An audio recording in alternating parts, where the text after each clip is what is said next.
Hey everybody, I'm in a salty mood. My second favorite driver in the Cup Series is out this week due to a concussion sustained from a crash at Gateway in a next-gen car. And I'm kind of getting impatient. Maybe impatient in the word. I think I'm overall just frustrated with the next-gen car. I have been. I just 2-3 weeks ago after the All-Star race said the next-gen car sucks. It sucks. Gateway kind of sucked. And then on top of that, Noah's going to be out for who knows how long with concussion symptoms. Kurt Busch has never been back in a car from concussion symptoms. Alex Bowman missed time for concussion symptoms. Tyler Reddick parked early at Martinsville due to concussion symptoms. Okay? This car still sucks. And I'm not talking about the car in front of me. I'm talking about this piece of junk here. The one where they put the number in the stupid spot. That one. That's the one we're talking about. This car is actually just for a review. But the point remains, Noah Gragson out for at least Sonoma. We have no idea how bad or how long it'll be. We're hoping it's just one race. But, here's the thing. I could be wrong. I don't remember near this many concussions in the Gen 6 car. Okay?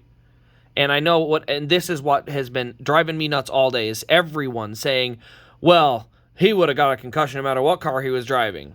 No, I don't think so. I don't think if he was driving this car, this Xfinity car right here, I've seen that car get lit the F up by multiple angles. Absolutely destroyed. Panels flying everywhere. And guess what? The drivers are usually walking away, and they don't feel that bad either. Because the car was built to take a lick. It was built to absorb the impact. The next-gen car, good Lord, how hard he hit that wall. That left side didn't look like it had hardly a scratch on it. It looked like they scratched the paint off it, but that left side didn't look crumbled at all on Noah's car. So, look, here's my problem. When people are trying to say, oh, well, it would have happened in any car. Well, it happened in the next-gen car, okay? Let's fix this problem. I'm sick of it. Look, here's my biggest problem with this entire issue. We have a next-gen car that, let's be honest, sucks on short tracks, it sucks on road courses, it sucks on super speedways, it sucks at keeping our drivers safe, it sucks at keeping all four tires on the car. It's a sucky car. Why? Because it's not a NASCAR. It's not a stock car. It wasn't built for oval racing. This was a glorified IMSA car. Why it was ever brought to NASCAR like this, I will never understand. At the end of 2021, 2020, whenever they were deciding to start looking at this next-gen car, all I would have had to do was show them this Xfinity car. Make a spec version of this car right here with the foam in the doors, the extra big crush panels, composite bodies. It has all the factors that we like about the next-gen car, all those pieces and parts that we like, with none of the problems we hate. None of them. All the problems we hate. Number, location, solved. Okay, that's good. That's been solved. How about the tires and them falling off? Oh, it's a 5-lug pattern. They don't have tires falling off. Solved. Is it good on short tracks? You bet. Is it good on road courses? You bet. Is it good on super speedways? Oh, absolutely. The answer was right here the whole time. That's what absolutely drives me nuts. And I know people keep saying they would have taken time to develop. It was already developed. It's sitting right here. Perfect. It's ready. It's right here. So like I said, salty, yes, I am. Because here's the thing. It's not about, it is about, basically Noah's out of the race now after Chase was out last week. Good grief, can I just have, both the guys in the race at the same time? But past that further, I hate having to know that somebody's injured in a completely preventable accident. I'm not saying because of the rotors, single source supply, that kind of crap. Sometimes rotors go. Happened at Pocono multiple times. But if you look at those Pocono crashes with Jimmy and Bubba and all the guys that lost brakes at Pocono, which was at 210, well over 200 miles an hour, okay, when those accidents happened, don't get me wrong, I think they were shook up. I think Jimmy may have had a concussion after that, but they both raced the next weekend. And it could be concussion-related things, maybe not. But what I do know is that car absorbed more of the impact and didn't put it all on the drivers. And again, the reason I'm frustrated is NASCAR took a step back in safety. They took a step back. And that's the first time since 2001 that we can clearly say NASCAR is sacrificing safety in the name of looks and in the name of price and in the name of other stupid, idiotic things. Look, if your drivers aren't on the racetrack, they can't sell the show. So we better figure out how to keep our drivers in the cars and keep them safe. Because guess what? Crashes happen. I mean, Gateway's not even the biggest high-speed, corner on the market. What happens if that's Indy next year? They want to do the Indy Oval again. I think the Brickyard 400 coming back is a great idea. If somebody loses a rotor going off into that corner, it's going to be a heck of a lot worse. And just remember, guys, we have yet to see the really bad accidents in the next gen. The type of accidents that we've seen in the Xfinity car, where a car gets hooked at Talladega and goes head first straight into the inside wall. Where we see those really heavy impacts, the ones that make you hold your breath like, oh my goodness, that's hard to see. We've seen them in the Xfinity Series. We haven't seen them in the Cup Series yet. And thank goodness, because I don't know what would happen. Look, I am tired of giving this the benefit of the doubt crap where we say, oh, it'll get better next time. It'll get better next time. When's next time? Harvick said, everyone has said, this car takes forever to develop. Single source suppliers means any change is 9 months down the road. Why are we waiting 9 months to fix safety issues? These things need to be fixed tomorrow. And NASCAR, by choosing a single source supplier for everything, has created this monstrosity where you can't fix the problems and people get hurt. The car is too stiff. It was designed on a computer by people who have never driven race cars. That's a problem. That's a very big problem. All the guys that tested it said it hurt worse when they crashed. And what did the NASCAR say? Oh, whatever. That's just them. They're just being overdramatic. Guess not. Look, I've given them the benefit. I shouldn't even say I gave them the benefit of the doubt last time. I've been done with the benefit of the doubt. Look, Michael McDowell's wreck at Texas in 2007, 2008, 2009. I can't remember when that happened. It was a car tomorrow. When that wreck happened at Texas, we saw the scariest wreck a lot of us had seen in a very long time, where he's head on to the outside wall, flipping down to the infield or to the apron. And he got out of that car, and we all said, wow, that car is safe. None of us want to see a next-gen car do anything close to that because we don't think that's what's going to happen. If that car crash happens in a next-gen car, I don't think very many people are confident that somebody walks away from something like that. So it's time to get the fix done. It's time to stop slacking off on safety. I mean, the wheels coming off alone should have been solved, months ago, let alone a year ago. Why are wheels still coming off the cars?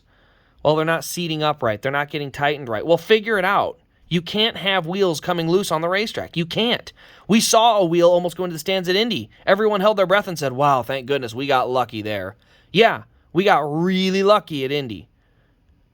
Let's not play that game, NASCAR. Let's not play the game where, we're just going to keep gambling with these tires coming loose on race cars. It can't happen. We saw, and I kid you not, we saw very rarely an entire wheel come off of a Gen 6 or Gen 5 car. And it took them literally coming off of pit road with no lug nuts, and it would come off under caution. It would come off that fast. And then they'd limp it back around and get back to pit road. This car, you don't know when it's loose, and it just falls off. At least the other car shook like crazy before it would fall off, to the point where, excuse me, to the point where they couldn't drive the car at full speed. If it was on a green flag and your wheel was going to fall off because you only had 2 lug nuts, guess what? You can't drive it. You're coming back to pit road because you cannot drive the car. You will crash trying to drive it at that speed. It was a self-regulating issue. And because NASCAR likes the prettiness of their new wheels, they're willing to sacrifice that safety. And I cannot begin to explain how frustrated I have been at multiple times seeing these wheels come off.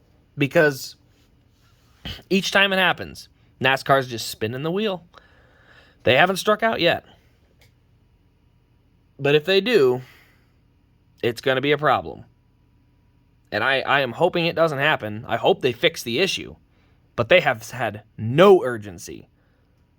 They've had no rush, no urgency, no push to try and actually fix the problem. So, I don't know what their plan is, but they've got to do something on this next-gen car. The wheels falling off, the drivers are getting hurt still, and each change that they try to make to maybe help is months, if not years down the road. That's not quick enough. You can't be that far behind. So I'm a little ranty because I would love to have seen Noah run this weekend. I mean, he's had a horrible, horrible year thus far anyway. But nonetheless, to have him out after, tough crash. Don't get me wrong, it was a hard crash. But that's a crash that I think that Gen 5, Gen 6 car, he's racing this week. And I know I'm tired of people just giving the excuse of, well, it would have happened in any car. No, it wouldn't. That's bull. We've seen harder crashes in those cars and people walk away. No problem. We know this next-gen car cannot take hits to any of the sides. We've seen the crashes. We've seen the in-cars and how much these drivers are taking the impact. Stop making excuses for NASCAR. It's time for them to man up and fix the situation. It's enough's enough. I don't understand where the simping for NASCAR comes from. We know these cars are not as good at taking hits. They're not. We've seen it. We had a guy park at Martinsville because of getting bumped on a restart because the car didn't have any give to it. Car ran into the back of him a little bit too hard, and the driver took the entire impact and was feeling sick from a concussion. That's ridiculous. This car has got to get fixed. So, like I said, I am fed up with all of the excuses. We keep giving NASCAR all these excuses, the benefit of the doubt, and all these things. Guys, none of these guys are the same people from 2001. Okay? If this was still just past 2001, this car wouldn't be on the track. They wouldn't have done that. This is a money issue, and that's the biggest problem, is they are too cheap to fork over the money that they need to fix this problem quickly, and it's putting drivers at risk. And I'm tired of it. I mean, I know drivers signed up for this. Racing is dangerous. I understand all that.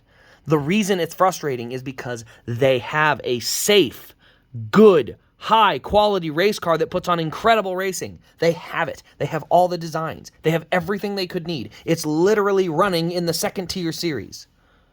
And instead of copying that design, they said, let's make an IMSA car and then stick NASCAR logos around it and move the number forward and completely change the identity of the sport so it looks nothing like what it looked like before. Because somebody came over from IMSA, they're trying to make NASCAR into IMSA. That's not what this is.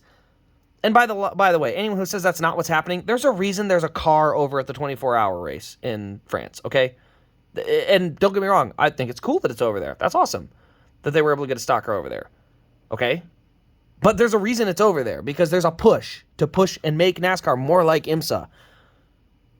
It's not IMSA. NASCAR has an identity crisis. They don't know what they are. Street courses, road courses, that's not NASCAR's bread and butter. No, that doesn't mean you don't race on them 3 to 4 times a year, but your bread and butter is short tracks, ovals. That's what NASCAR is. NASCAR is ovals. It's always been ovals. 4 or 5 road courses, fine.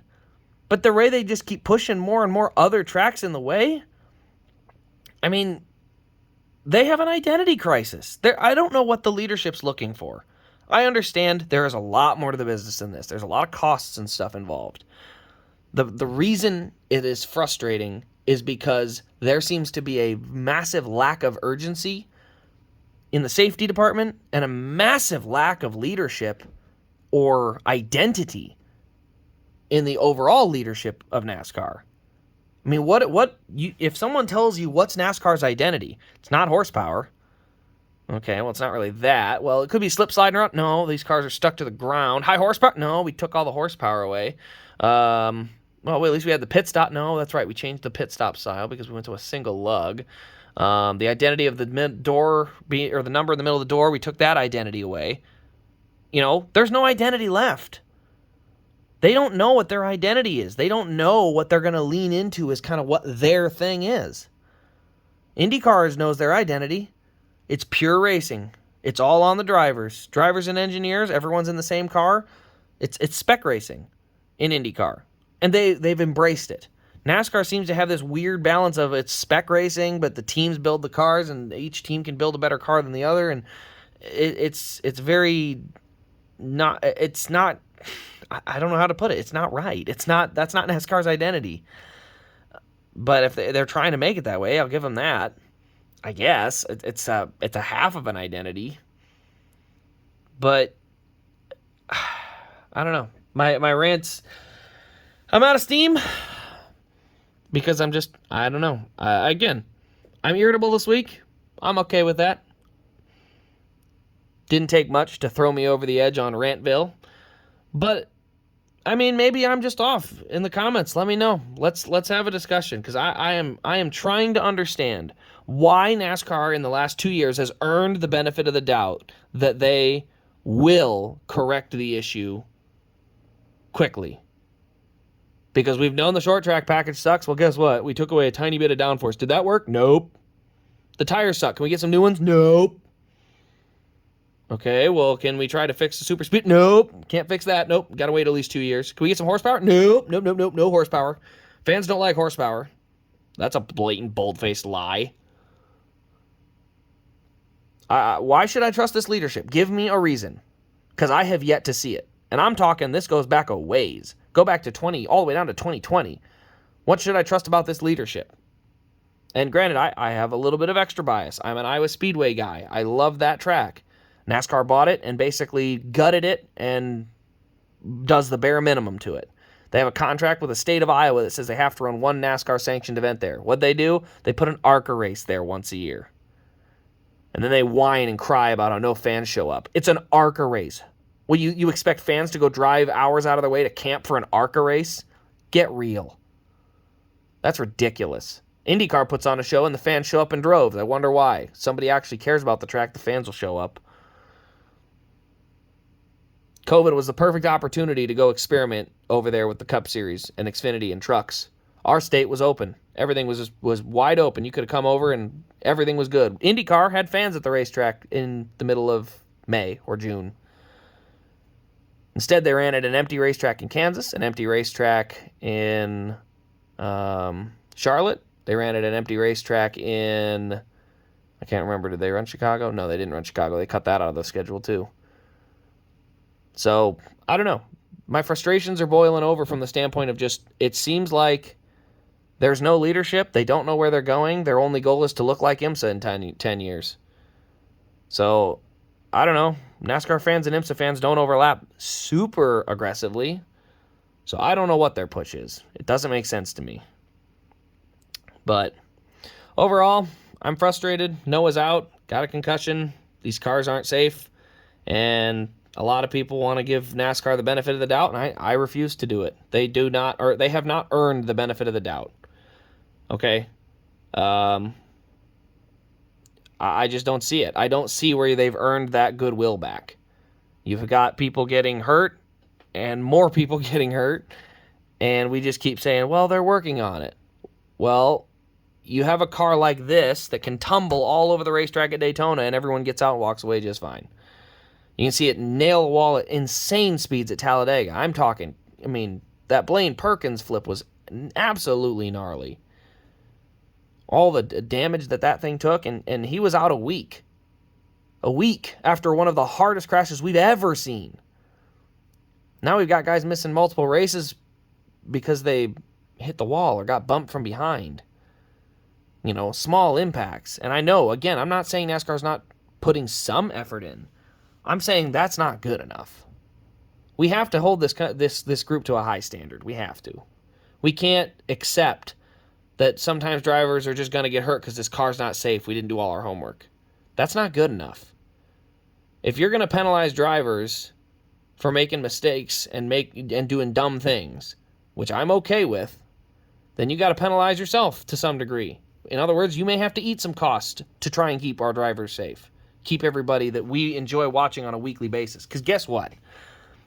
If they can't get this TV contract figured out, they can't get to an agreement with these owners, they can't get this stuff figured out, SMI, I'm telling you, they could run a series. I don't know if they would, but if they needed to, SMI could run a series. They build the Legends cars. They know what spec racing looks like. They know what quality entertainment looks like. They know how to bring a crowd to a racetrack. So, I don't know. That leadership needs to button it up, get it in gear, set a focus goal, and move in a direction, or it's time for a change. And then this is not a personal thing against any of the leaderships. I have yet to see a clear path to what they want to be. Do you want to be international? And that's fine if you do. If you want to be international, that's fine. Let's put a race in Mexico. Let's put a race in Canada. Do you want to be trendy in the big cities? Okay, that's what you've tried to prove, but then all you've done is make gimmick races out of it. If you want to be trendy in big cities, build a freaking racetrack. That's what's so frustrating. They act like they want to be in all these big cities. Well, guess what? There's a big metro up in Minneapolis. Great location. No, there's no racetracks anywhere near that place. There's one late model track slightly south of there. Go put a racetrack down.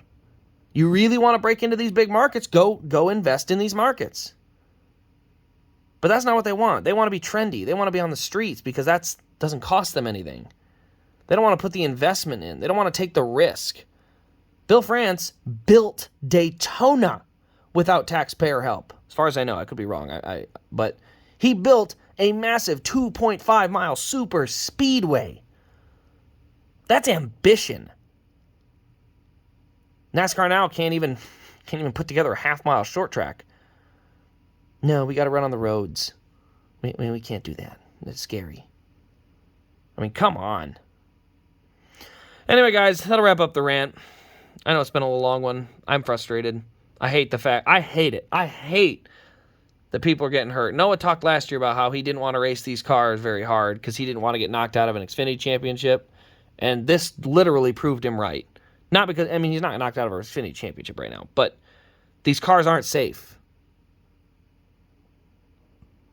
And that's a problem. Am I saying that they're dangerous death machines? No, not like that. But our standard in NASCAR has been high. It needs to stay high. We can't let our standard go down just because NASCAR brought the quality of the car down. We should have the expectation our drivers can take some of the gnarliest hits and keep getting out of the car. Austin Dillon went into the fence and stopped. But the car took a massive beating. It ripped the car to pieces, but he got out. That's a problem that these next-gen cars aren't doing. They're not crumbling. They're not taking the impact away. The drivers are hitting a massive chunk of these impacts. Anyway, guys, sorry for the long rant. Sorry for the jumbled thought process. I'm just frustrated. I've been a fan of this sport for so long, and it hurts a lot. I mean, I got a lot of other stuff going on, but it sucks to see a sport you care about so dearly in the hands of people that just don't seem to care about it. Or not, I should say don't seem to care. They don't seem to have the same passion. I mean, if you own a series, you should have a massive amount of passion. But you know what they always say? It takes 4 generations, or maybe it's 3 generations, to kill a big business. The first one builds it, the second one maintains it, and the third one crashes it. Well, we're there. We're down to the 3rd generation of France's. So maybe it was inevitable. But anyway, guys, that'll wrap up the rant. Got some other videos coming out today, so we'll have some other reviews that they're all pre-made. I haven't made any videos this week. Didn't really feel up to it, so I will have a big couple of videos to make this weekend that I'll post next week. And other than that, guys, thanks for watching. This has been Race Craze, and we'll see you in our next diecast review.